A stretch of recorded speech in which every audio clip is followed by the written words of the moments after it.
Katatapos lang ang malakas na bagyo at marami sa ating mga kabayan ang nasa lanta. Pero sa gitna ng unos, hindi nawawala ang malasakit at bayanihan ng ating mga ka-flashers. Kaya ngayon, alamin natin ang ilan sa mga ito. Ano nga ba ang simpleng tulong na naibigay nila?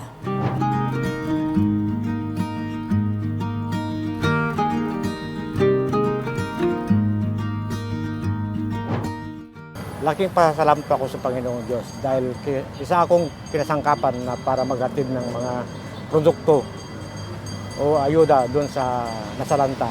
Pagkain, damit, kung ano pong pwedeng ibigay na kayang ibigay. Magla-live ako sa mga TikTok, Facebook po. Tapos yung mga tutulong ng iba, idodonate ko rin po sa evacuation center para makatulong. Obligasyon natin na magbigay tayo ng tulong sa kanila. Kung ano po ang inatas sa atin dito sa barangay, sinusunod po namin, magbibigay po kami kung ano ang kailangan ng mga taong sa lanta. Ginagawa naman po natin yan na talagang magserbisyo tayo sa atin, mga kabarangay.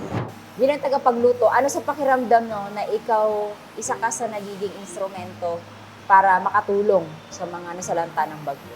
Nagpapasalamat ako kasi habang kumakain yung mga pinagluluto ko ay nasasarapan daw sila sa luto ko. Parang inspirado po ako na magluto pa para sa kanila. Habang nasa evacuation kami, nararamdaman ko na masaya sila dahil sa luto ko, masarap daw.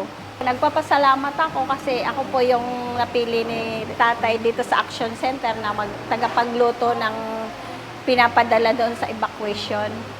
Iba-iba man ang paraan, iisa ang puso ng bawat Pilipino ang tumulong sa abot ng makakaya. Sa bawat maliit na kilos, may malaking ginhawa na nagbibigay pag-asa sa bawat nasalanta. Ako po si Cheryl Red na laging nagpapaalala. Tandaan, hindi kailangan ng milyon para makatulong. Basta may malasakit at galing sa puso, kayang-kayang bumangon ng bawat Pilipino. Ipakita natin ang tunay na diwa ng bayanihan, lalo na sa panahon ng pagsubok. Hanggang sa muli.